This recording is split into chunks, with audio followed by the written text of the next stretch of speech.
So, hey, Alan, you want to join us at the table now? So anyways, what we found here is that you've got the people coming from Montalvo, and they're only going as far as Union Station. You get this ascension and descension of the ridership. And the same thing happens if you're starting at Union Station and going out to, say, Oceanside. You get people starting to get on the train, and then they get to the peak loading point, say down in Fullerton or Anaheim or somewhere down there, and then you start getting less and less riders as it gets towards the end of the line.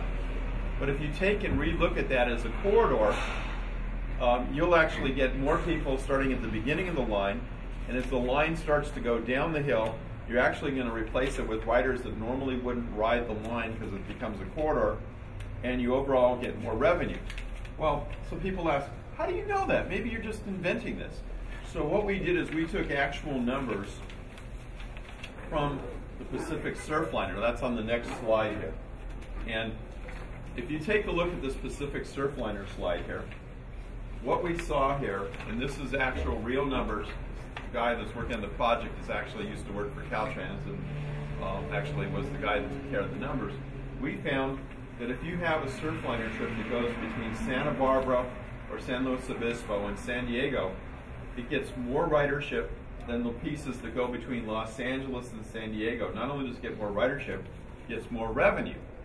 And you can see that in both directions. If it's the thick blue lines, that's the through trips, and the thin blue lines get so much less riders because they're not going all the way.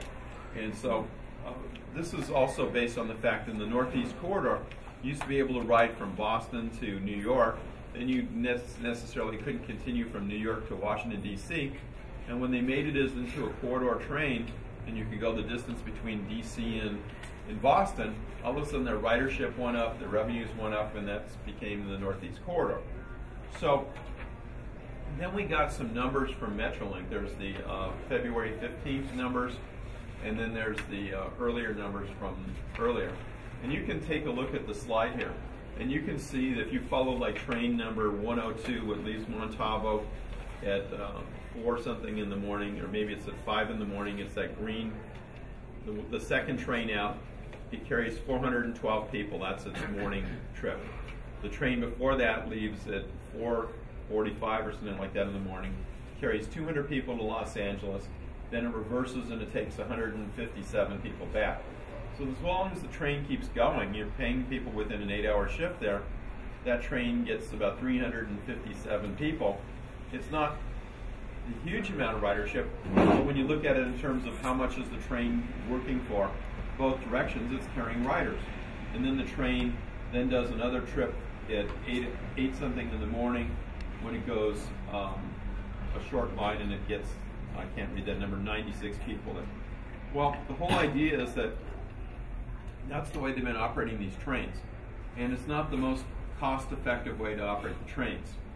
So we said, what if you thought of a different way to run the trains? And then just recently, last month, they put out a memo. That's the next slide, which is the 2 slides that show the Antelope Valley service proposed cuts and all. And what we did is we put together this chart here. This is what's called a string chart. That's your next slide here. The string chart, if you take a look at the string chart, you can actually see, this was the train service they were cutting, but you can actually see from the way they're cutting the train service, that if you link them together, if you take a look at the first line on the left, there's a red line that leaves the Antelope Valley at 4 in the morning, and it gets to Union Station just before 6, and about 6:20, a train leaves Union Station and goes to San Bernardino.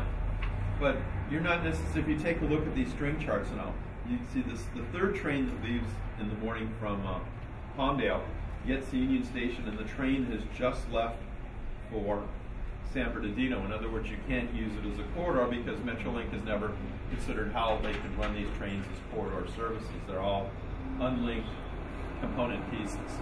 And that's been the problem. We think that revenue-wise, by not offering a service as a corridor, you're losing all sorts of patron opportunities and financial opportunities. And what happened was we've started meeting with people. We met with the Chief Executive Officer of Metrolink, Eric Haley, and we also met with Keith Millhouse. Keith Millhouse is the chair of the board. We met with Richard Katz, who's the vice chair of the board, and we explained these different things to them, and they actually understood that. And the thing is that because it's an institution, and railroad agencies are real interesting institutions, they have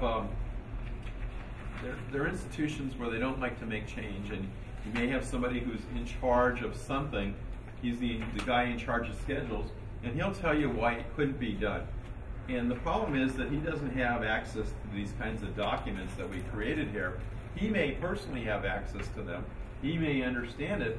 The problem is that we met the other day, last Friday, we met with the two assistant chief executive officers of the agency. And when they found out that they took a look at the string chart, and they had never seen the fact that we had always talked about what if you could combine the services, and they never really saw that all these things misconnect. And they had never seen this in such a graphical way.